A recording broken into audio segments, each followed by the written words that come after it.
ಸಿದ್ದೇಶ್ವರ ಅಪ್ಪಾಜಿಯವರ ಪಾದಕ್ಕೆ ನತಮಸ್ತಕನಾಗಿ ಈ ಶಾಲೆಗೆ ಭೂದಾನವನ್ನು ಮಾಡಿದಂಥ ಮಹಿಳೆಯರಿಗೆ ಹಾಗೂ ಈ ವೇದಿಕೆ ಮೇಲೆ ಇರುವಂಥ ಎಲ್ಲ ಗಣ್ಯಮಾನ್ಯರಿಗೆ ಮತ್ತು ಮೊದಲನೇ ವಿಚಾರ ಸಂಕಿರಣದಲ್ಲಿ ಸಹಭಾಗಿಯಾದಂಥ ಯುವ ವೈದ್ಯರಾಗಿರ್ತಕ್ಕಂಥ ಮೊದಲೆಯವರು ಪ್ರಶಾಂತ್ ಉದ್ಗಟ್ಟಿಯವರೇ ಹಾಗೂ ಡಾಕ್ಟರ್ ಆದರ್ಶ್ ಕುಮಾರ್ SJ ಅವರೇ ಮತ್ತು ನನ್ನೊಂದಿಗೆ ಈ ಕಾರ್ಯಕ್ರಮದಲ್ಲಿ ಸಹಭಾಗಿಯಾಗಿರ್ತಕ್ಕಂಥ ನನ್ನ ಪ್ರಿಯ ಶಿಷ್ಯರು ಹಾಗೂ ಜಲ್ಲೆ ಮಹಾವಿದ್ಯಾಲಯದ ಕನ್ನಡ ವಿಭಾಗದ ಪ್ರಾಧ್ಯಾಪಕರು, ಮುಖ್ಯಸ್ಥರು ಮತ್ತು ಕನ್ನಡ ಸಾಹಿತ್ಯ ಪರಿಷತ್ ತಾಲೂಕಾ ಘಟಕದ ಕಾರ್ಯದರ್ಶಿಗಳು, ಶರಣ ಸಾಹಿತ್ಯ ಪರಿಷತ್ತಿನ ಅಧ್ಯಕ್ಷರಾಗಿರ್ತಕ್ಕಂಥ ಪ್ರೊಫೆಸರ್ ಮಿಥುನ್ ಅಂಕ್ಲಿ ಅವರೇ ಹಾಗೂ ಎಲ್ಲ ಗಣ್ಯಮಾನ್ಯರೇ, ಈ ಶಾಲೆಯ ಪ್ರಧಾನ ಗುರುವಾಗಿರ್ತಕ್ಕಂಥ ಚಂದ್ರಪ್ಪ ಹಿರಿಯವರೇ, ಸಹಶಿಕ್ಷಕರಾಗಿರ್ತಕ್ಕಂಥ ಶ್ರೀ ಪ್ರಕಾಶ್ ಪೂರ್ವೆಯವರೇ, ಒಬ್ಬರು ಚಂದ್ರ ಆದ್ರ ಇನ್ನೊಬ್ಬರು ಪ್ರಕಾಶ್, ಹಿಂಗಾದಾಗ ಕತ್ತಲಿರಲು ಸಾಧ್ಯ ಇಲ್ಲ ಅಂತ ಹೇಳ್ಬೋದು. ಮೊದಲಿಗೆ ತಾವೆಲ್ಲ ನಮ್ಮೂರ ಸರ್ಕಾರಿ ಕಿರಿಯ ಪ್ರಾಥಮಿಕ ಶಾಲೆ ಹಳ್ಳದಟ್ಟಿ ಇದರ ಒಂದು ಅಮೃತ ಮಹೋತ್ಸವವನ್ನು ಭಾಳ ವಿಜೃಂಭಣೆಯಿಂದ ನೀವೆಲ್ಲ ಆಚರಿಸ್ತಾ ಇರೋದು ನನಗೆಲ್ಲ ತುಂಬ ಸಂತೋಷ ಅನಿಸಿದೆ. ಅದ್ರ ಜೊತೆಗೆ ಇದೊಂದು ಚಿಕ್ಕ ಗ್ರಾಮ, ಚಿಕ್ಕ ಶಾಲೆ, ಅತ್ಯಂತ ಚೊಕ್ಕದಾಗಿರೋದು ಕೂಡ ನಮಗೆ ತುಂಬ ಅಭಿಮಾನವನ್ನು ಉಂಟು ಮಾಡಿದೆ. ಯಾಕಂದರೆ ಈ ಶಾಲೆಯಲ್ಲಿ ಸುಂದರವಂತ ಶಾಲಾ ಕಟ್ಟಡಗಳು, ಎಲ್ಲ ರೀತಿಯ ಸೌಕರ್ಯಗಳು ಮತ್ತು ಇಲ್ಲೆಲ್ಲ ಗಿಡಮರಗಳು ಇವನ್ನೆಲ್ಲ ನೋಡಿದವರಿಗೆ ಬಹಳ ಆನಂದ ಆಗ್ತದೆ. ಇದಕ್ಕೆಲ್ಲ ಕಾರಣಕರ್ತರು ನೀವೆಲ್ಲರೂ ಆಗಿದ್ದೀರಿ. ಈ ಶಾಲೆಯೊಂದು ಉಳಿಲಿಕ್ಕೆ, ಬೆಳಿಲಿಕ್ಕೆ, ಪ್ರಗತಿಯನ್ನು ಕಾಣಲಿಕ್ಕೆ ಕಾರಣಕರ್ತರು ನೀವೆಲ್ಲರೂ. ಒಂದೇ ಕೈಯಿಂದ ಚಪ್ಪಾಳೆ ಆಗದು, ಎರಡು ಕೈಗಳು ಕೂಡಿದಾಗ ಚಪ್ಪಾಳೆ ಆಗಬೇಕು. ಚಪ್ಪಾಳೆ ವರ್ಷ ನೋಡೋಣ.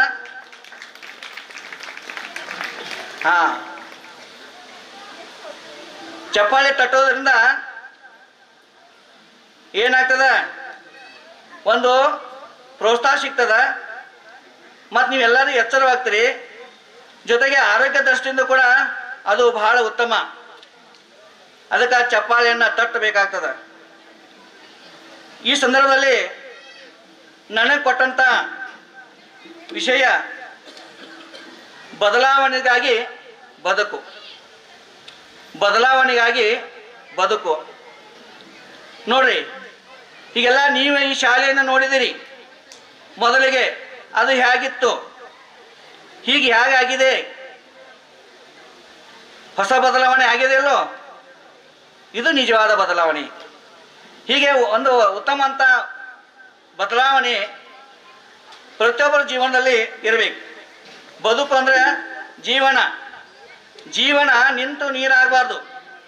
ನಿಮಗೆಲ್ಲ ಗೊತ್ತಿದೆ, ನಿಂತ ನೀರಿದ್ರೆ ಏನಾಗ್ತದ, ಕೊಳಿತದ, ರೋಗವನ್ನು ಕೊಡ್ತದ, ರೋಗ ತರ್ತದ, ಅದು ಉಪಯೋಗ ಆಗೋದಿಲ್ಲ ನಮಗೆ. ಅದ ಹರಿಯುವ ನೀರಿತ್ತಂದ್ರೆ ಚಲನಶೀಲವಾಗಿರ್ತದ, ಶುದ್ಧವಾಗಿರ್ತದ, ಉಲ್ಲಾಸಭರಿತವಾಗಿರ್ತದ. ಯಾವ ರೀತಿ ಹರಿಯುವ ನೀರು ಸುಂದರ ಆಗಿರ್ತದೋ ಹಾಗೆ ನಮ್ಮ ಜೀವನದಲ್ಲಿ ನಿರಂತರ ಬದಲಾವಣೆಗಳು ಬೇಕಾಗ್ತದೆ. ನಮ್ಮ ಬದುಕು ಸುಂದರವಾಗಿರಲಿಕ್ಕೆ, ಸುಖಕರವಾಗಿರಲಿಕ್ಕೆ ಮತ್ತು ಸಂತೋಷವಾಗಿರಲಿಕ್ಕೆ, ಸಂಪತ್ತವಾಗಿರಲಿಕ್ಕೆ ಮುಖ್ಯ ಕಾರಣ ನಮ್ಮ ಬದಲಾವಣೆ ನಮ್ಗೆ ಬೇಕಾಗ್ತದೆ. ಬದಲಾವಣೆ ನಿಸರ್ಗದ ನಿಯಮ ನಾವೆಲ್ಲ ನೋಡ್ತೇವೆ. ಈ ನಿಸರ್ಗ ನಿತ್ಯ ಪರಿವರ್ತನಶೀಲ ಆಗ್ತದ. ನೋಡ್ರಿ, ಹಗಲು ಹೋಗಿ ರಾತ್ರಿ ಆಗ್ತದ, ಮತ್ತೆ ಬೆಳಗಾಗ್ತಿರ್ತದ, ಹೂಗಳು ಮುಂಜಾನೆ ಅರಳ್ತಿರ್ತಾವ, ನಗುತ್ತಾ ನಮ್ಮನ್ನೆಲ್ಲ ಕರಿತಿರ್ತಾವ, ಸುಂದರವಾದ ಸುವಾಸನೆ ಬೀರ್ತಿರ್ತಾವ, ನಮ್ಮ ಮನಸ್ಸಿಗೆ ಆನಂದವನ್ನು ಕೊಡ್ತಿರ್ತಾವ. ಹಾಗೆ ಸಾಯಂಕಾಲ ಕೆಲವೊಂದು ಹೂಗಳು ಬಾಡ್ತಿರ್ತಾವೆ. ಆ ಕೆಲವೊಂದು ಹೂಗಳು ಮಕ್ಕಳಿಗೆ ಪ್ರಿಯ ಆಗಿರ್ತಾವ. ಕೆಲವೊಂದು ಹೂಗಳು ಮಹಿಳೆಗೆ ತುಂಬಾ ಪ್ರೀತಿ ಇರ್ತದ. ಇನ್ನು ಕೆಲವೊಂದು ಹೂಗಳು ದೇವರಿಗೆ ಕೂಡ ಪ್ರಿಯ ಆಗ್ತದ. ಅದಕ್ಕೆ ನಮ್ಮ ಮನಸ್ಸು, ನಮ್ಮ ಜೀವನ, ನಮ್ಮ ಕನಸು ಹೇಗಿರಬೇಕು ಅಂದ್ರೆ ಹೂವಿನ ಹಂಗಿರಬೇಕು. ಇದನ್ನೆಲ್ಲ ಸಿದ್ದೇಶ್ವರ ಅಪ್ಪಾಜಿಯವರು ಬಂದು ನಿಮ್ಗೆಲ್ಲ ಹೇಳಿದಾರೆ, ಗೊತ್ತದ. ನಮ್ಮ ಮನಸ್ಸು ಹೆಂಗಿರಬೇಕು, ನಮ್ಮ ಜೀವನ ಹೆಂಗಿರಬೇಕು, ಹೂವಿನಂತೆ ಸುಂದರವಾಗಿರಬೇಕು, ಹೂವಿನಂತೆ ಸೊಗಸಾಗಿರಬೇಕು, ಎಲ್ಲರಿಗೂ ಖುಷಿಯನ್ನು ಕೊಡ್ತಿರಬೇಕು, ಎಲ್ಲರಿಗೂ ಪ್ರೀತಿಯನ್ನು ಹಂಚುತ್ತಿರಬೇಕು. ಅದು ಎಲ್ಲ ಮನುಷ್ಯರಿಗೂ ಪ್ರಿಯರಾಗಿ, ಮಕ್ಕಳಿಂದ ವೃದ್ಧರಿಗೆ ಪ್ರಿಯರಾಗಿರಬೇಕು. ಅದರ ಜೊತೆಗೆ ಆ ಹೂವು ದೇವರಿಗೂ ಕೂಡ ಪ್ರಿಯರಾಗಿರಬೇಕು. ನಾವು ಆ ಹೂವು ಹಾಗಿರಬೇಕಾದ್ರೆ ನಾವು ಹೇಗಿರಬೇಕು, ಹೂವಿನಂತಿರಬೇಕು. ಹೌದಲ್ಲ? ಯಾವತ್ತೇ ಒಂದು ಹೂವು ಎಲ್ಲ ಮಕ್ಕಳಿಗೂ, ಎಲ್ಲ ವ್ಯಕ್ತಿಗಳಿಗೂ ದೇವರಿಗೂ ಕೂಡ ಪ್ರೀತಿಯನ್ನು ಕೊಡುವಂಥದ್ದಾಗಿರ್ತದ. ಒಂದೇ ಒಂದಿನ ಇರ್ತಕ್ಕಂಥ ಹೂವು ಇಷ್ಟೆಲ್ಲ ಗೌರವಕ್ಕೆ ಪಾತ್ರ ಆಗ್ತದ. ಅದು ಒಂದು ಹೂವು ಅರಳಿ ಮುಂಜಾನೆ ಅರಳ್ತದ, ಸಾಯಂಕಾಲ ಬಾಡ್ತದ. ಆ ಹೂವ ಏನಾಗ್ತದ, ಒಂದೇ ದಿವಸದೊಳಗೆ 12 ಗಂಟೆಯೊಳಗೆ ದೇವ್ರ ತನಕ ಅದ್ರ ಪಾತ್ರ ಪ್ರಮುಖ ಆಗಿರ್ತದ. ಹಾಗೆ ನಾವು ನೂರಾರು ವರ್ಷಗಳ ಕಾಲ ಜೀವನ ಸಾಗಿಸ್ತಾ ಇರ್ತೇವೆ. ನಾವು ಹೇಗಿರಬೇಕು, ಎಲ್ಲರೂ ಪ್ರಿಯರಾಗಿರಬೇಕು, ಎಲ್ಲರಿಗೂ ಸಂತೋಷನ ಕೊಡ್ತಿರಬೇಕು, ಎಲ್ಲರೊಳಗೆ ಒಂದಾಗಿರಬೇಕು, ಚಂದಾಗಿರಬೇಕು, ಮುಂದಾಗಿರಬೇಕು, ನಾವು ಆನಂದವಾಗಿರಬೇಕು, ಎಲ್ಲರೂ ಆನಂದವಾಗಿರಬೇಕು. ಯಾಕಂದ್ರೆ ನಾವು ಒಟ್ಟ ಚೆನ್ನಾಗಿರಬೇಕು, ಬೇರೆಯವ್ರಿಗೆ ಚೆನ್ನಾಗಿರಬಾರ್ದು. ಆ ರೀತಿ ಭಾವನೆಗಳಿದ್ರೆ ನಮ್ಮನ್ನು ಯಾರೂ ಪ್ರೀತಿಸುವುದಿಲ್ಲ, ಗೌರವವನ್ನು ಕೊಡೋದಿಲ್ಲ. ಅದಕ್ಕಾಗಿ ನಾವು ಹೇಗಿರಬೇಕಂತಂದ್ರೆ ಎಲ್ಲರಿಗೂ ಪ್ರೀತಿಯಾಗಿರಬೇಕು, ತನ್ನಂತೆ ಪರರು ಎಂದು ಭಾವಿಸಬೇಕು. ನಾವೇನು ಮಾಡ್ತೇವೆ, ಭಾಳಷ್ಟು ಜನ ಏನು ಮಾಡ್ತೀವಿ ಅಂತಂದ್ರೆ ನಾವು ಮಾತ್ರ ಚೆನ್ನಾಗಿರಬೇಕು, ಬೇರೆಯವ್ರು ಹೇಗಾದ್ರೂ ಆಗಲಿ ಅಂತಿರ್ತೀವಿ. ನಮ್ಮ ಮಕ್ಕಳು ಮಾತ್ರ ಚೆನ್ನಾಗಿರಬೇಕು, ಬೇರೆಯವ್ರ ಹೇಗಾರ ಆಗಲಿ ಅಂತಿರ್ತೀವಿ. ಹಾಗಾಗಬಾರ್ದು. ನಮ್ಮ ಮಕ್ಕಳು ಹೇಗೋ ಇತರ ಮಕ್ಕಳು ಹಾಗಿರಬೇಕು. ಈ ರೀತಿ ಭಾವನೆ ಇದ್ರೆ ನಮ್ಮ ಮನೆ ಹೇಗೆ ಸುಂದರವಾಗಿರ್ತದ, ಹಂಗೆ ಬೇರೆಯವ್ರ ಮನೆ ಕೂಡ ಸುಂದರವಾಗಿರಬೇಕು. ಅಕ್ಕಪಕ್ಕದವ್ರು ಕೂಡ ಚೆನ್ನಾಗಿರಬೇಕು, ಊರು ಸುಂದರವಾಗಿರಬೇಕು. ಹೀಗಿದ್ದಾಗ ಒಂದು ಮನೆ ಆಗಿರ್ಬೋದು, ಅಥವಾ ಒಂದು ಊರಾಗಿರ್ಬೋದು, ಒಂದು ಓಣಿ ಆಗಿರ್ಬೋದು, ಒಂದು ಕೇರಿ ಆಗಿರ್ಬೋದು, ಎಲ್ಲ ಸ್ವಚ್ಛ ಸುಂದರವಾಗಿರ್ತದ. ಅದೇ ರೀತಿ ಕೂಡ ಶಾಲೆನೂ ಕೂಡ. ಯಾಕಂದ್ರೆ ಈ ಒಂದು ಶಾಲೆಯ ಬೆಳವಣಿಗೆಯಲ್ಲಿ ಈ ಪಾಲಕರ ಪಾತ್ರ ಬಹಳ ಪ್ರಮುಖ ಆಗಿದೆ.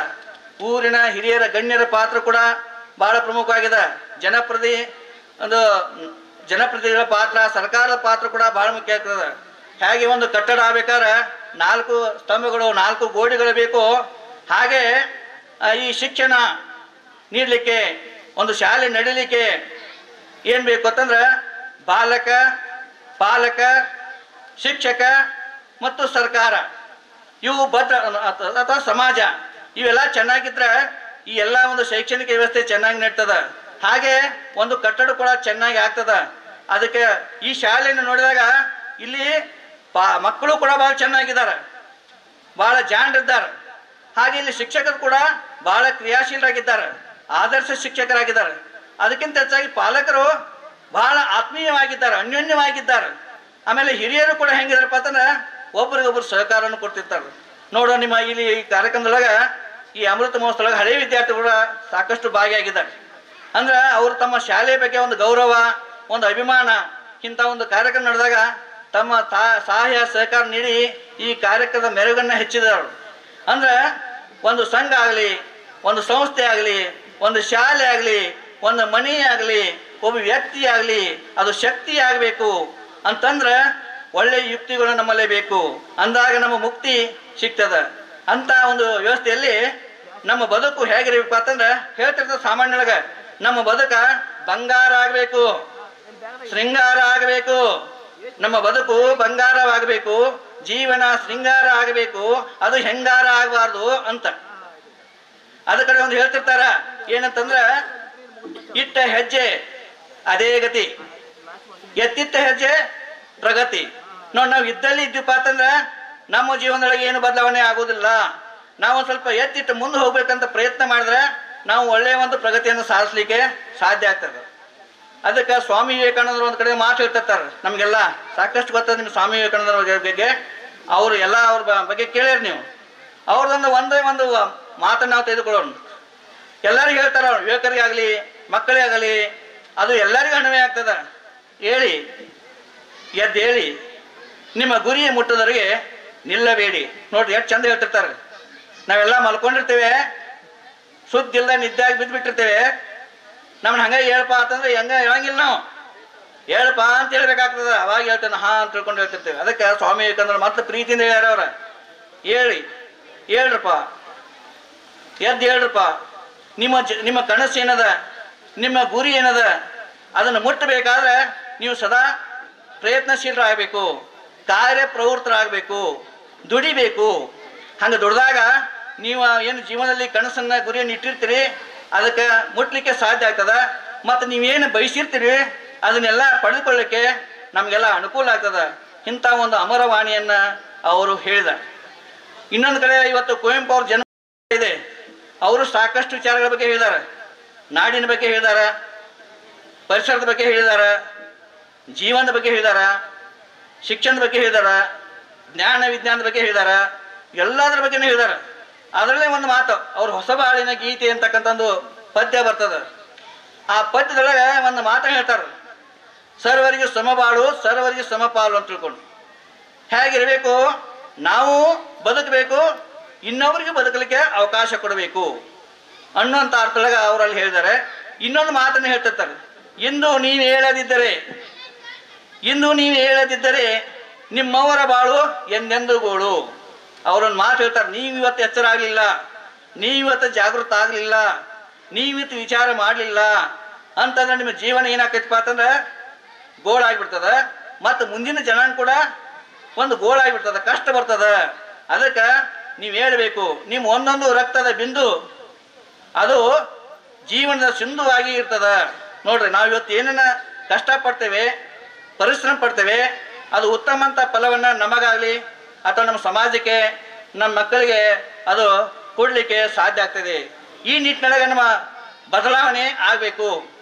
ಬದಲಾವಣೆ ತಾನಾಗೆ ಆಗಂಗಿಲ್ಲ, ಅದು ನಾವು ಮಾಡ್ಕೊಳ್ಬೇಕಾಗ್ತದೆ. ನಮಗೆ ಹೇಗೆ ಬೇಕು ಜೀವನ, ನಮ್ಮ ಮಕ್ಕಳಿಗೆ ಭವಿಷ್ಯ ಹೇಗೆ ಬೇಕು, ಅದನ್ನು ನಾವು ರೂಪಿಸ್ಕೊಳ್ಳತಕ್ಕಂಥದ್ದು ನಮಗಿದೆ. ಇದಾಗ ವೈದ್ಯರು ಹೇಳಿದ್ರು, ನಮ್ಮ ಆರೋಗ್ಯ ನಮ್ಮ ಕೈಯಲ್ಲಿದೆ. ಅವ್ರು ಹೇಳಿದ್ರು, ನಮ್ಮ ಆರೋಗ್ಯ ನಮ್ಮ ಕೈಯಾಗೈತಿ. ಒಳ್ಳೆ ತಿಂದ್ರಿ ಒಳ್ಳೆ ಇರ್ತೀರಿ, ಬೇಡ ತಿಂದ್ರಿ ರೋಗಸ್ಥರಾಗ್ತೀರಿ ಅಂತಕ್ಕಂಥ ಮಾತನ್ನು ಅವ್ರು ಭಾಳ ಚೆನ್ನಾಗಿ ಹೇಳಿದ್ರು. ಅದು ಕೂಡ ನಮ್ಮ ಜೀವನಕ್ಕೆ ಅನ್ವಯ ಏನಾಗ್ತದೆ. ಜಾನುವಾರ ಬಗ್ಗೆ ಸರ್ ಹೇಳಿದ್ರು, ಅವು ಪ್ರಾಣಿಗಳು ಸಹಿತ ನಮ್ಮ ಆಸ್ತಿ ಇದ್ದಂಗೆ. ಅದು ಅವನ್ನ ಎಷ್ಟು ನಾವು ಆರೈಕೆ ಮಾಡ್ತೇವೆ, ಚೆನ್ನಾಗಿ ನೋಡ್ತೇವೆ, ಅಷ್ಟು ಉತ್ತಮ ಅಂತ ಉತ್ಪಾದನೆ ನಾವು ನಮ್ಗೆ ಕೊಟ್ಟಿರ್ತಾವೆ. ಪ್ರತಿಯೊಂದು ನಿಸರ್ಗದಲ್ಲಿರ್ತಕ್ಕಂಥ ವಸ್ತುಗಳು ನಮಗೆ ಬೇಡಿದನ್ನ ಕೊಡ್ತಾವ, ಉತ್ತಮ ಅಂತ ಫಲವನ್ನು ಕೊಡ್ತಾವ. ಒಂದು ಗಿಡ ಮರವಾಗಿ ಬೆಳೀತದ, ನೆರಳನ್ನು ಕೊಡ್ತದ, ಹಣ್ಣನ್ನು ಕೊಡ್ತದ, ಮತ್ತು ಮುಖ್ಯವಾಗಿ ನಮ್ಮ ಉಸಿರಾಟಕ್ಕೆ ಆಮ್ಲಜನಕವನ್ನು ಕೊಡ್ತದ, ಜೊತೆಗೆ ಬೀಜವನ್ನು ಕೊಡ್ತದ, ಜೊತೆಗೆ ನಮ್ಗೆ ಬೇಕಾದಂಥ ವಸ್ತುಗಳನ್ನು ಕೊಡ್ತದ. ಅಂಥ ಒಂದು ಬೆಲೆ ಮರಕ್ಕಿದೆ. ಅದಕ್ಕೆ ಇದ್ದರೂ ಬೆಲೆ ಇದೆ, ಹೋದರೂ ಬೆಲೆ ಇದೆ. ನಮಗೆ ಇದ್ದಾಗೂ ಬೆಲೆ ಇಲ್ಲ, ಯಾವುದೂ ನೆಲೆ ಇಲ್ಲ. ಯಾಕಂದ್ರೆ ನಮ್ಮಲ್ಲಿ ಯಾವುದೂ ಕಲೆನೇ ಇಲ್ಲ, ಹೀಗಾಗಿ ನಮಗೆ ಯಾವುದೂ ಸ್ಥಾನ ಇಲ್ಲ, ಅದಕ್ಕಾಗಿ ಮಾನ ಇಲ್ಲ, ಬರೀ ಅವಮಾನ ಆಗಿದೆ. ಹೀಗಾಗಿ ಏನು ಯಾವ ಬಹುಮಾನ ನಮಗೆ ಸಿಗ್ತಾ ಇಲ್ಲ. ಇದಕ್ಕೆ ಅನುಮಾನ ಬೇಡ ಅಂತ ಹೇಳ್ತಿರ್ತಾರೆ. ಅದಕ್ಕೆ ನಾವೇನು ಮಾಡಬೇಕು, ಒಳ್ಳೆಯ ಪ್ರವೃತ್ತಿಗಳನ್ನು, ಒಳ್ಳೆಯ ಮೌಲ್ಯಗಳನ್ನು, ಒಳ್ಳೆಯ ಕಲೆಗಳನ್ನು, ಒಳ್ಳೆಯ ಹವ್ಯಾಸಗಳನ್ನು ನಾವು ಮಕ್ಕಳಲ್ಲಿ ಬೆಳೆಸ್ಬೇಕು. ಅದು ಶಿಕ್ಷಕರ ಪಾತ್ರ ಹೌದು, ಪಾಲಕರ ಪಾತ್ರನೂ ಹೌದು. ಯಾಕಂದ್ರೆ ಪಾಲಕರು ಅಂತ ಹೇಳ್ತಿರ್ತಾರೆ, ನಮ್ಮ ಮಕ್ಕಳಿಗೆ ನಾವು ಅಷ್ಟು ಹೊಲ ಮಾಡಿದ್ದೇವೆ, ಅಷ್ಟು ಬಂಗಾರ ಮಾಡಿದ್ದೇವೆ, ಅಷ್ಟು ಆಸ್ತಿ ಮಾಡಿದ್ದೇವೆ, ಇಂಥ ಸುಂದರ ಮನೆ ಕಟ್ಟಿದ್ದೇವೆ, ಹಂಗೆ ಮಾಡಿದೇವೆ, ಹಿಂಗೆ ಮಾಡಿದೇವೆ, ಆಗ ಹಿಂಗಿನಾಗ ಅವ್ರು ಇರ್ತಾರೆ. ಆದ್ರೆ ಅದು ಎಲ್ಲಿ ಯಾವಾಗ ಹೋಗ್ತೈತಿ ಕರಿಗೆ ಗೊತ್ತಿಲ್ಲ. ಅದನ್ನ ಯಾರು ಕಳ್ತನ ಮಾಡ್ಬೋದು, ಯಾರ್ಕೊಂಡು ಬಡ್ಕೊಂಡು ತಿನ್ಕೊಂಡು ಹೋಗ್ಬೋದು, ಏನೇನು ಆಗ್ಬೋದು, ಅದೇ ಉಳಿಯೋಂಗಿಲ್ಲ. ಆದ್ರೆ ನಿಜವಾದ ಆಸ್ತಿ ಯಾವುದಪ್ಪ ಅಂತಂದ್ರೆ ನಮ್ಮ ಮಕ್ಕಳು. ಅದಕ್ಕೆ ಮಕ್ಕಳಿಗಾಗಿ ಆಸ್ತಿಯನ್ನು ಮಾಡದೆ ಮಕ್ಕಳನ್ನೇ ಆಸ್ತಿಯಾಗಿ ಮಾಡ್ರಿ. ಮಕ್ಕಳನ್ನು ಆಸ್ತಿಯಾಗಿ ಮಾಡಬೇಕು. ಅವರು ಉತ್ತಮವಾದ ಜ್ಞಾನವನ್ನು ಕೊಡಬೇಕು. ಯಾಕಂದ್ರೆ ಜ್ಞಾನ ಅಂತಕ್ಕಂಥದ್ದು ಯಾರೂ ಕದಿಲಾರ್ದ ನಿಧಿ, ಸಂಪತ್ತು ಅಂತ ಹೇಳ್ತಿರ್ತೀವಿ. ಆ ಸಂಪತ್ತಿಗೆ ಆಪತ್ತು ಅನ್ನೋದು ಇಲ್ಲೇ ಇಲ್ಲ. ಆ ಜ್ಞಾನ ನಮ್ಮ ಜೀವನಕ್ಕೆ ಬೆಳಕನ್ನು ಕೊಡ್ತದೆ. ಅದಕ್ಕೆ ಕನ್ನಡದ ಒಂದು ಗಾದೆ ಮಾತದ, ವಿದ್ಯೆಯೇ ಬಾಳಿನ ಬೆಳಕು. ನೋಡಿ ಎಷ್ಟು ಸುಂದರವಾಗಿದೆ. ವಿದ್ಯೆಯೇ ಬಾಳಿನ ಬೆಳಕು. ಒಂದು ಉತ್ತಮ ಅಂತ ವಿದ್ಯೆ ನಮ್ಮ ಉತ್ತಮ ಅಂತ ಬದುಕಿಗೆ ಬೆಳಕನ್ನು ಕೊಡ್ತದ, ದಾರಿಯನ್ನು ತೋರಿಸ್ತದ, ಸನ್ಮಾರ್ಗವನ್ನು ಕೊಡ್ತದ, ಸದ್ಗುಣಗಳನ್ನು ಬೆಳೆಸ್ತದ. ಉತ್ತಮ ಉದಾತ್ತ ಚಿಂತನೆಗಳನ್ನ ಬೆಳೆಸ್ತದ. ಒಬ್ಬ ವ್ಯಕ್ತಿಯನ್ನ ಒಬ್ಬ ಶಕ್ತಿವಂತ ನಾಮ ಮಾಡ್ತದ. ಉತ್ತಮ ಅಂತ ವ್ಯಕ್ತಿತ್ವವನ್ನು ರೂಪಿಸ್ತದ.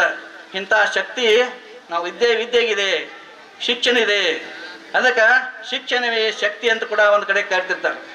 ಈ ದಿಶೆಯಲ್ಲಿ ನೋಡಿದಾಗ ನಮ್ಮ ಮಕ್ಕಳಿಗೆ ಒಳ್ಳೆಯ ಶಿಕ್ಷಣ ಕೊಡಬೇಕು, ಒಳ್ಳೆಯ ಸಂಸ್ಕಾರಗಳನ್ನು ಕೊಡಬೇಕು.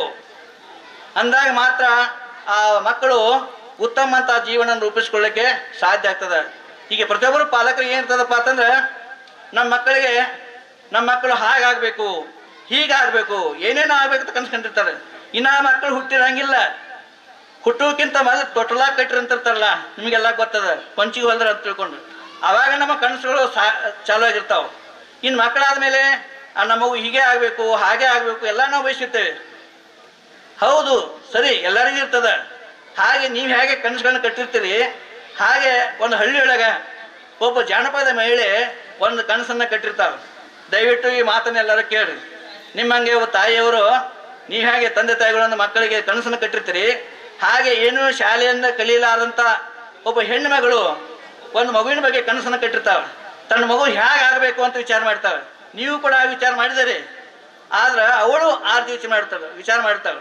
ಏನು ಹೇಳ್ತಾಳಪ್ಪ ಅಂತಂದ್ರೆ, ಆಚಾರಕ್ಕೆ ಅರಸನಾಗು, ನೀತಿಗೆ ಪ್ರಭುವಾಗು, ಜ್ಯೋತಿಯೇ ನೀನಾಗು ಜಗಕ್ಕೆಲ್ಲ. ಎಷ್ಟು ಸಣ್ಣ 3 ಶಬ್ದ ಅದಾವು, ಬರೇ 3 ಶಬ್ದ. ಆಚಾರವಂತನಾಗು, ಒಳ್ಳೆಯ ಸಂಸ್ಕಾರ ಸಂಸ್ಕೃತ ಉಳ್ಳವನಾಗು, ನೀತಿವಂತನಾಗು, ಆಮೇಲೆ ಜ್ಯೋತಿಯೇ ನೀನಾಗು ಜಗಕ್ಕೆಲ್ಲ. ಹೆಂಗ ಮನಿಗಷ್ಟಲ್ಲ, ಮನಿಯನ್ನಷ್ಟ ಬೆಳಬೇಡ, ನೀನು ಇಡೀ ದೇಶವನ್ನೇ ಬೆಳಗಬೇಕು, ಇಡೀ ಸಮಾಜವನ್ನು ಬೆಳಗಬೇಕು, ಇಡೀ ವಿಶ್ವವನ್ನೇ ಬೆಳಗುವಂಥ ವ್ಯಕ್ತಿ ಆಗಬೇಕು. ಆ ರೀತಿ ನನ್ನ ಮಗು ಆಗಬೇಕಂತ ಆ ರೀತಿ ಕನಸುಗಳನ್ನು ಕಟ್ಟಿರ್ತಾರೆ. ಅದಕ್ಕಾಗಿ ತಂದೆ ತಾಯಿಗಳು ಹಗಲೇನು ಆ ಮಗುವಿಗಾಗಿ ಸಾಕಷ್ಟು ಪ್ರಯತ್ನಗಳನ್ನ ಮಾಡ್ತಿರ್ತಾರೆ. ಎಲ್ಲರ ಕನಸು ಅದೇ ಇದೆ. ಹಾಗೆ ನಮ್ಮ ಮಕ್ಕಳು ಹೀಗಾಗಬೇಕು. ಅದಕ್ಕಾಗಿ ಆ ಮಕ್ಕಳಿಗೆ ಪೂರಕವಂತ ಪರಿಸರವನ್ನು ನಾವು ಕೊಡಬೇಕು, ಉತ್ತಮ ಅಂತ ಶಿಕ್ಷಣ ಕೊಡಬೇಕು, ಉತ್ತಮ ಅಂತ ಆಹಾರ ಕೊಡಬೇಕು, ಉತ್ತಮ ಅಂತ ಉಡುಗೆ ತೊಡುಗೆಗಳನ್ನು ಕೊಡಬೇಕು, ಉತ್ತಮ ಅಂತ ವಿಚಾರಗಳನ್ನ ಬೆಳೆಸಬೇಕು, ಉತ್ತಮ ಅಂತ ಆಚಾರಗಳನ್ನ ಬೆಳೆಸಬೇಕು. ನೋಡ್ರಿ, ಉತ್ತಮ ಅಂತ ಆಹಾರ, ಉತ್ತಮ ಅಂತ ಜೀವನ, ಉತ್ತಮ ಅಂತ ಆಚಾರ, ವಿಚಾರ, ಉಡುಗೆ ತೊಡುಗೆಗಳು ಇವೆಲ್ಲ ಮಕ್ಕಳ ಜೀವನ ಮೇಲೆ ಅತ್ಯಂತ ಪ್ರಭಾವವನ್ನು ಬೀರ್ತಾವೆ. ಅದಕ್ಕೆ ನಮ್ಮ ಪಾಲಕರು ಏನು ಮಾಡಬೇಕು, ಆ ಮಕ್ಕಳಿಗೆ ಪೂರ್ವಕವಂತ ಪರಿಸರ ನಿರ್ಮಿಸಿಕೊಟ್ರೆ ಆ ಒಳ್ಳೆಯ ಸಂಸ್ಕಾರನ ನಮ್ಮ ಮಕ್ಕಳು ಕಲಿತಿರ್ತಾರೆ. ಈಗ ಒಂದು ಉದಾಹರಣೆ ಕೊಡ್ತೇನೆ ನಿಮಗೆ.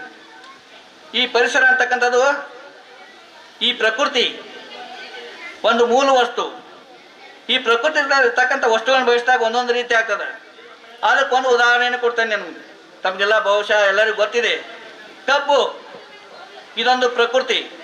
ಕಬ್ಬು ಗೊತ್ತಲ್ಲ ನಿಮಗೆಲ್ಲ, ಕಬ್ಬನ್ನು ಬೆಳೆಸ್ತಾರೆ ನೀವು. ಅದು ಮೂಲ ವಸ್ತು. ಅದು ತಿಂದ್ರೆ ಎಷ್ಟು ಸಿಹಿ ಆಗಿರ್ತದೆ, ನೋಡಿ ಎಷ್ಟು ಚೆಂದಾಗಿ ಸುಂದರವಾಗಿರ್ತದೆ. ಅದನ್ನು ಹೋಗಿ ನಾವು ಮುತ್ತು ಕೊಡಬೇಕು ಹಂಗೆ ಅನಿಸ್ತದೆ. ಅಂತ ಒಂದು ಎಲ್ಲರಿಗೂ ಪ್ರಿಯವಾಗಿರ್ತದೆ ಆ ಕಬ್ಬು, ಮಕ್ಕಳಿಂದ ಎಲ್ಲರಿಗೂ ಬೇಕಾಗ್ತದೆ, ಹೌದಲ್ಲ? ಇನ್ನು ಆ ಕಬ್ಬಿನ ರಸವನ್ನು ನಾವು ಬೆಲ್ಲವನ್ನಾಗಿ ಸಕ್ಕರೆಯನ್ನಾಗಿ ಮಾಡಿದ್ರೆ ಅದು ಸಂಸ್ಕೃತಿ ಆಗ್ತದೆ. ಅಂದರೆ ಒಳ್ಳೆಯದಕ್ಕಾಗಿ ಆ ವಸ್ತುವನ್ನು ತಯಾರು ಮಾಡಿದ್ರೆ ಅದು ಸಂಸ್ಕೃತಿ ಆಗ್ತದೆ. ಒಂದು ಪ್ರಕೃತಿ ಅಂತಕ್ಕಂಥ ಒಂದು ವಸ್ತುವನ್ನು ನಾವು ಒಳ್ಳೆಯದಕ್ಕಾಗಿ ಸಿದ್ಧಪಡಿಸಿದ್ರೆ ಅದು ಉತ್ತಮವಂತ ಸಂಸ್ಕೃತಿ ಆಗ್ತದೆ. ಅದೇ ರಸವನ್ನು ನಮಗೆ ಬೇಡುವಂಥ ಹಾನಿಕಾರವಾದಂಥ ವಸ್ತುಗಳನ್ನ ಮಾಡಿದ್ರೆ, ಉದಾಹರಣೆಗೆ ಈ ಸರಾಯಿ ಅಂತ ವಸ್ತುಗಳನ್ನ ನಾವು ನಿರ್ಮಾಣ ಮಾಡಿದ್ರೆ ಅದು ನಮ್ಮ ಜೀವನಕ್ಕೆ ಹಾನಿಕಾರಕ ಆಗ್ತದೆ. ಅದಕ್ಕೆ ವಿಕೃತಿ ಅಂತಿರ್ತಾರೆ. ಅದಕ್ಕೆ ಇಂಥ ಒಂದು ಸುಂದರವಾದಂಥ ಪ್ರಕೃತಿ ಇದೆ. ಈ ಪ್ರಕೃತಿಯಿಂದ ಒಳ್ಳೆಯ ಸಂಸ್ಕೃತಿ ನಾವು ತಗೊಳ್ಳೋಣ. ಈ ಪ್ರಕೃತಿ ನಮ್ಮ ಪಾಠಶಾಲೆದಾಗ ರವೀಂದ್ರನಾಥ್ ಟ್ಯಾಗೂರ್ ಅವರು ಒಂದು ಹೇಳ್ತಿರ್ತಾರೆ ಒಂದು ಕಡೆ. ರವೀಂದ್ರನಾಥ್ ಟ್ಯಾಗೂರ್ ಅಂದ್ರೆ ಭಾಳ ಜನರಿಗೆ ಗೊತ್ತಿದೆ. ಅವರು ನಮ್ಮ ಜನಗಣ ಗೀತೆಯನ್ನು ಬರೆದವರು, ಬಂಗಾಳಿ ಭಾಷೆಯಲ್ಲಿ ರಾಷ್ಟ್ರ ಗೀತೆ ಅದು. ಅವರು ಒಂದು ಕಡೆ ಹೇಳ್ತಾರೆ, ಅವರು ನಿಸರ್ಗ ಪ್ರಿಯರು. ನಿಸರ್ಗವೇ ನನ್ನ ಪಾಠಶಾಲೆ ಅಂತ ಹೇಳ್ತಿರ್ತಾರೆ. ಪ್ರಕೃತಿಯೇ ನನ್ನ ಪಾಠಶಾಲೆ, ಪ್ರಕೃತಿಯೇ ನನ್ನ ಶಿಕ್ಷಕ. ಈ ಪ್ರಕೃತಿಯನ್ನು ನೋಡಿ ಕಲಿತಕ್ಕಂಥದ್ದು ಭಾಳಿದೆ. ಒಂದೊಂದು ವಸ್ತು ಕೂಡ ಒಂದೊಂದು ವಸ್ತು ಚೈತನ್ಯದಾಯಕವಾಗಿದೆ, ಅದು ನಮ್ಮ ಜೀವನಕ್ಕೆ ಆದರ್ಶಪ್ರಾಯವಾಗಿದೆ ಅಂತ ಹೇಳ್ತಿರ್ತಾರೆ. ಹಾಗೆ ಈ ನಿಸರ್ಗವೇ ನಮಗೊಂದು ಪಾಠಶಾಲೆ, ನಿಸರ್ಗವೇ ನಿಜವಾದಂಥ ನಮ್ಮ ಶಿಕ್ಷಕ. ಅದಕ್ಕೆ ಆ ನಿಸರ್ಗದಿಂದ ಒಳ್ಳೆಯ ಅಂಶಗಳನ್ನು ತೆಗೆದುಕೊಂಡು ನಾವು ಬೆಳಿಬೇಕು, ನಮ್ಮ ಮಕ್ಕಳನ್ನು ಬೆಳೆಸಬೇಕು. ನಾವು ಉಳಿಬೇಕು, ಬೇರನ್ನು ಉಳಿಸ್ಬೇಕು, ನಾವು ಬೆಳಬೇಕು, ಜಗತ್ತನ್ನು ಬೆಳೆಸಬೇಕು. ಈ ದಿಶೆಯಲ್ಲಿ ನಮ್ಮ ಚಿಂತನೆಗಳು ಭಾಳಷ್ಟು ಮುಖ್ಯವಾಗಿ. ಅವುಗಳನ್ನೆಲ್ಲ ನೋಡಿದಾಗ, ನೀವನ್ನೆಲ್ಲರನ್ನು ನೋಡಿದಾಗ ನಮಗೆ ಭಾಳ ಸಂತೋಷ ಅನ್ಸದ. ನೀವು ಸಾಕಷ್ಟು ಬದುಕಿನೊಳಗೆ ಬದಲಾವಣೆ ಆಗಿದ್ದೀರಿ. ಇನ್ನೊಂದು ಮುಖ್ಯವಾದಂಥ ಅಂಶ ಅಂತಂದ್ರೆ, ನಮ್ಮ ಮಕ್ಕಳಿಗೆ ಹಳ್ಳಿಯೊಳಗೆ ಸಾಮಾನ್ಯವಾಗಿ ಈಗ ಸಾಕಷ್ಟು ಜಾಗೃತ ಆಗಿದ್ದಾರೆ ಪಾಲಕರು, ವಿದ್ಯಾರ್ಥಿಗಳು. ಹಳ್ಳಿಯೊಳಗೆ ಏನಿರ್ತದೆ ಸಾಮಾನ್ಯವಾಗಿ, ಏನಪ್ಪ ಒಂದು ಪ್ರಾಥಮಿಕ ಶಾಲೆ 7ನೇ ತನಕ ಆದ್ರೆ ಸಾಕು, ಓದಾಕ ಬರ್ಯಾಕೆ ಬರ್ತೈತಿ, ಬಿಟ್ಬಿಡೋನು, ಏನು ಹೊಲದಾಗ ಆ ಕಡೆ ಕಡೆ ಕೂಲಿ ನಾಲಿ ಮಾಡಿ ಕೆಲಸ ಮಾಡ್ತಾನೋ, ಸಾಕು ನಮ್ಗೆ ಯಾಕೆ ಹಚ್ಚಬೇಕು ಅಂತ ಕೆಲವೊಂದು ಕಡೆ ವಿಚಾರ ಮಾಡ್ತಿರ್ತಾರೆ. ಇನ್ನು ಅದರೊಳಗೆ ಹೆಣ್ಮಕ್ಳಿದನ್ನ ಭಾಳ 10th ತನಕ ಓದಿಸೋದು, ಮದುವೆ ಮಾಡಿ ಕೊಟ್ಬಿಡೋದು, ಮುಂದೆ ಮಾಡ್ಕೊಂಡಂಥ ಗಂಟ ಏನ್ರ ಮಾಡಿಬಿಡ್ತಾ, ನಾವು ನೋಡ್ಕೋತಾ, ನಮ್ಗೆ ಯಾಕೆ ಹೊಸ ಬರಬೇಕು ಅಂತ ಈ ಸಾಮಾನ್ಯ ಕಲ್ಪನೆ ಎಲ್ಲ ಜನರೊಳಗೆ ಇರ್ತದೆ. ಇದ್ದವ್ರ ಕಲಿಸ್ತಿರ್ತಾರ, ಇಲ್ದವ್ರ ಬಿಡ್ತಿರ್ತಾರ, ಹಿಂಗದ.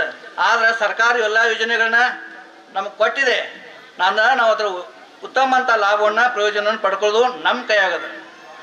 ಅದಕ್ಕಾಗಿ ಆ ಮಕ್ಕಳಲ್ಲಿ ಒಂದು ವಿಶೇಷವಾದಂಥ ಪ್ರತಿಭೆ ಇರ್ತದೆ. ಆ ಮಕ್ಕಳಿಗೆ ಅವಕಾಶಗಳನ್ನು ಕೊಡ್ಬೇಕು ನಾವು. ಈಗ ಸರ್ಕಾರ, ಶಾಲೆ, ಶಿಕ್ಷಕರು ಎಲ್ಲ ರೀತಿಯ ಜ್ಞಾನವನ್ನು ಕೊಡ್ತಿರ್ತಾರೆ. ಅವ್ರು ಶಿಕ್ಷಕರು ಇರೋದು ಯಾಕೆ, ನೀವು ಬರ್ತೀರಿ, ನಾವು ನಮ್ಮೂರ ಶಾಲೆ, ಇದು ಯಾರ ಶಾಲೆ, ನಮ್ಮೂರ ಶಾಲೆ. ಈ ಶಾಲೆ ನಮಗಾಗಿ, ನಮ್ಮ ಮಕ್ಕಳ ಬದುಕಿಗಾಗಿ, ನಮ್ಮ ಮಕ್ಕಳ ಭವಿಷ್ಯಕ್ಕಾಗಿ, ನಮ್ಮ ಮಕ್ಕಳ ಜೀವನಕ್ಕಾಗಿ, ನಮ್ಮ ಮಕ್ಕಳ ಬದಲಾವಣೆಯ ಬದುಕಿಗಾಗಿ ಇದೆ ಅನ್ನೋದನ್ನು ನಮಗೆಲ್ಲ ಗೊತ್ತದ. ಅದಕ್ಕೆ ಆ ಶಾಲೆನ ಕಂಡಾಗ ನಮಗಷ್ಟೊಂದು ಪ್ರೀತಿ, ಆ ಶಾಲೆನ ಕಂಡಾಗ ನಮಗಷ್ಟೊಂದು ಅಭಿಮಾನ, ಈ ಶಾಲೆಯನ್ನು ಕಂಡಾಗ ನಮಗಷ್ಟೊಂದು ಸ್ವಾಭಿಮಾನ. ಶಿಕ್ಷಕರ ಕಂಡ್ರೆ ಪ್ರೀತಿ, ಮಕ್ಕಳನ್ನ ಕಂಡ್ರೆ ಪ್ರೀತಿ, ಪಾಲಕರ ಕಂಡ್ರೆ ಪ್ರೀತಿ, ಎಲ್ಲ ಹಿರಿಯನ ಕಂಡ್ರೆ ಪ್ರೀತಿ. ಪ್ರೀತಿ ಪ್ರೀತಿ ಜಗತ್ತಿನೊಳಗಿರ್ತದೆ. ಪ್ರೀತಿ ಇಲ್ಲದ ವಸ್ತು ಜಗತ್ತಿನೊಳಗೆ ಯಾವುದಿಲ್ಲ. ಆ ಪ್ರೀತಿಯಿಂದ ನಮ್ಮ ಪ್ರಗತಿ ಅದ. ಅದಕ್ಕೊಂದು ಕಡೆ ಹೇಳ್ತಿರ್ತಾರೆ, ಶ್ರದ್ಧೆ ಇದ್ದರೆ ನೀನು ಗೆದ್ದೆ, ಶ್ರದ್ಧೆ ಇದ್ದರೆ ನೀನು ಗೆದ್ದೆ, ಶ್ರದ್ಧೆ ಇಲ್ಲದಿದ್ದರೆ ನೀನು ಎಲ್ಲೋ ಹೋಗಿ ಬಿದ್ದೆ, ಶ್ರದ್ಧೆ ಇಲ್ಲದಿದ್ದರೆ ನೀನು ಎಲ್ಲೋ ಹೋಗಿ ಬಿದ್ದೆ ಅಂತಿರ್ತಾರೆ. ಅದಕ್ಕೆ ಯಾವುದೇ ಒಂದು ಕೆಲಸ ಮಾಡಲಿ ನಾವು, ಆ ಕೆಲಸದ ಮೇಲೆ ಒಂದು ಶ್ರದ್ಧೆ ಬೇಕು. ಶ್ರದ್ಧೆ ಅಂದ್ರೆ ಸಾಮಾನ್ಯವಾಗಿ ಭಕ್ತಿ ಇರಬೇಕು. ಭಕ್ತಿ ಅಂದ್ರೆ ಸಾಮಾನ್ಯವಾಗಿ ಪ್ರೀತಿ ಇರಬೇಕು. ಪ್ರೀತಿ ಅಂದ್ರೆ ಸಾಮಾನ್ಯವಾಗಿ ಅಭಿಮಾನ ಇರಬೇಕು. ಅದ್ರ ಜೊತೆಗೆ ಗೌರವ ಇರಬೇಕು. ಎಲ್ಲಿ ಪ್ರೀತಿ ಇರ್ತದೋ ಅಲ್ಲಿ ಉನ್ನತಿ ಇರ್ತದೆ, ಎಲ್ಲಿ ಪ್ರೀತಿ ಇಲ್ಲವೋ ಅಲ್ಲಿ ಅವನತಿ ಇದೆ. ಪ್ರೀತಿಯೇ ಉನ್ನತಿಗೆ ಮೂಲ ಕಾರಣ. ಪ್ರೀತಿ ಇಲ್ಲದೆ ಹೋದರೆ ಅವನತಿಗೆ ಕಾರಣ. ಮಕ್ಕಳಿಗೆ ಹೇಳ್ತಾ ಇದ್ದೇನೆ, ನಿಮ್ಗೇನು ಬೇಕು, ಶಾಲೆಯೊಳಗೆ ಏನೇ ಕಲಿಬೇಕಾದ್ರೆ, ಓದ್ಬೇಕಾದ್ರೆ ನಿಮಗೆ ಪ್ರೀತಿ ಬೇಕು, ಒಂದು ಅಭಿರುಚಿ ಬೇಕು, ಆಸಕ್ತಿ ಬೇಕು. ಮತ್ತು ಶಿಕ್ಷಕರಿಗೆ ಎಲ್ಲ ರೀತಿ ನಿಮಗೆ ಸಹಾಯ ಸಹಕಾರ ಕೊಡ್ತಿರ್ತಾರೆ, ಪಾಲಕರು ಎಲ್ಲ ರೀತಿ ಅನುಕೂಲಗಳನ್ನು ಒದಗಿಸಿಕೊಡ್ತಿರ್ತಾರೆ, ಸರ್ಕಾರ ಎಲ್ಲ ಕೊಡ್ತಿರ್ತಾರೆ. ನಿಮ್ಮಲ್ಲೆಲ್ಲ SDMC ಇದೆ, ಕ್ರಿಯಾಶೀಲ SDMC ಇದೆ, ಅವರು ಕೂಡ ಎಲ್ಲ ರೀತಿಯ ಸಹಕಾರ ಕೊಡ್ತಿರ್ತಾರೆ. ಊರೊಳಗೆ ಹಿರಿಯರೆಲ್ಲ ಕೂಡ ಅವಕಾಶವನ್ನು ಕೊಟ್ಟಿರ್ತಾರೆ. ಇವೆಲ್ಲ ಕೊಟ್ಟಾಗ ನಾವು ಉಪಯೋಗ ಪಡ್ಕೊಳ್ಬೇಕಂತದ್ದು ನಾವು. ಅವರು ಗುರುವಿನ ಮಾರ್ಗದರ್ಶನ ಇದ್ರೆ ನಾವು ಒಳ್ಳೆಯ ವ್ಯಕ್ತಿಗಳಾಗ್ಬೋದು. ನಮ್ಮ ಬದಲಾವಣೆ ಬದುಕಿನಲ್ಲಿ ಆಗಲಿಕ್ಕೆ ಸಾಧ್ಯ ಆಗ್ತದೆ. ನಾವು ಕಂಡ ಕನಸುಗಳನ್ನ ಕಾಣಲಿಕ್ಕೆ ನಮಗೆ ಸಾಧ್ಯ ಆಗ್ತದೆ. ಈ ನಿಟ್ಟಿನೊಳಗೆ ನಾವು ಪ್ರಯತ್ನ ಆಗಬೇಕು.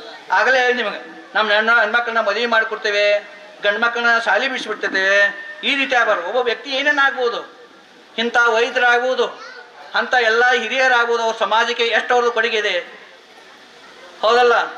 ಆಮೇಲೆ ವಿಜ್ಞಾನಿಗಳಾಗ್ಬೋದು. ಚಂದ್ರಯಾನ 3 ನಮಗೆಲ್ಲ ಗೊತ್ತದ. ಚಂದ್ರ ಲೋಕಕ್ಕೆ ಹೋಗಿ ಬಂದರು, ಮಂಗಳ ಲೋಕಕ್ಕೆ ಹೋಗೋಕ್ಕೆ ಪ್ರಯತ್ನ ಮಾಡ್ತಾ ಇದ್ದಾರೆ. ಉತ್ತಮ ವೈದ್ಯರಾಗ್ಬೋದು, ಉತ್ತಮ ಶಿಲ್ಪಿಗಳಾಗ್ಬೋದು, ಆಮೇಲೆ ಉತ್ತಮ ರೈತರಾಗ್ಬೋದು, ಉತ್ತಮ ಸಂಗೀತಗಾರರಾಗ್ಬೋದು, ಉತ್ತಮ ಶಿಕ್ಷಕರಾಗ್ಬೋದು, ಹೌದಲ್ಲ. ಒಳ್ಳೆಯ ಸಮಾಜ ಸುಧಾರಕರಾಗ್ಬೋದು, ಅಷ್ಟೇ ಸಂತರಾಗ್ಬೋದು, ಚಿಂತಕರಾಗ್ಬೋದು. ಇಂದಿನ ಮಕ್ಕಳೇ ನಾಳಿನ ನಾಯಕರು, ಇಂದಿನ ಮಕ್ಕಳೇ ನಾಳಿನ ನಾಗರಿಕರು, ಇಂದಿನ ಮಕ್ಕಳೇ ನಮ್ಮ ದೇಶದ ನಾಯಕರು, ಇಂದಿನ ಮಕ್ಕಳೇ ನಮ್ಮ ಸಮಾಜದ ಚಾಲಕರು. ಈ ಮಕ್ಕಳಲ್ಲಿ ಒಂದು ಸುಂದರವಂತ ಕನಸಿದೆ, ಅವರಲ್ಲಿ ಒಂದು ಸುಂದರವಂತ ಮನಸ್ಸಿದೆ. ಆ ಮನುಷ್ಯಗೆ ಒಂದು ಸ್ಫೂರ್ತಿಯನ್ನು ಕೊಟ್ಟಾಗ, ಒಂದು ಗಿಡ ಅರಳಬೇಕಾದ್ರೆ ಅದಕ್ಕೆ ಉತ್ತಮ ನೀರು ಗೊಬ್ಬರ ಕೊಟ್ಟರೆ ಎಷ್ಟು ಆ ಗಿಡ ಮರ ಸೊಗಸಾಗಿ ಬೆಳೆಯುತ್ತದೆ, ಹುಲಸಾಗಿ ಬೆಳೆಯುತ್ತದೆ.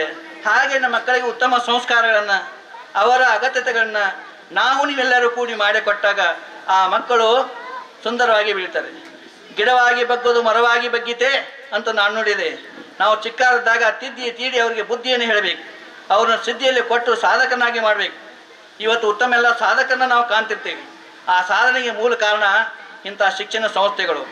ಅದಕ್ಕೆ ಆತ್ಮೀಯ ಪಾಲಕರನ್ನು ವಿನಂತಿ, ನಮ್ಮ ಮಕ್ಕಳು ಇಷ್ಟ ಕಲ್ತಾರ ಸಾಕು ಅನ್ಬೇಡ ನೀವು, ಮಕ್ಕಳು ನಾವು ಇಷ್ಟ ಸಾಕು ಅಂತ ಅದು ಅನ್ಬಾರ್ದು ನೀವು. ಅದಕ್ಕೆ ನಾವು ಇನ್ನೂ ಕಲಿಬೇಕು ಅಂತಕ್ಕಂಥ ಹಂಬಲ ಇರಬೇಕು, ನಿಮ್ಮಲ್ಲಿ ಉತ್ತಮವಂತ ಛಲ ಇರಬೇಕು. ಆ ಛಲವೇ ನಿಮಗೆ ಬಲ ಇರ್ತದೆ. ಅದಕ್ಕೆ ಎಲ್ಲದರೊಳಗೆ ಒಲವು ಬೇಕು. ಒಲವು ಅಂದ್ರೆ ಪ್ರೀತಿ, ಅಭಿಮಾನ, ಆಸಕ್ತಿ ಇರಬೇಕು. ಆ ಒಲವು ನಿಮ್ಮ ಜೀವನದಲ್ಲಿ ಗೆಲುವನ್ನು ಕೊಡ್ತದೆ, ಹೊಸ ನಲಿವನ್ನು ತರ್ತದೆ. ಅದಕ್ಕೆ ನಿಮ್ಮಲ್ಲಿ ಏನಿರಬೇಕು?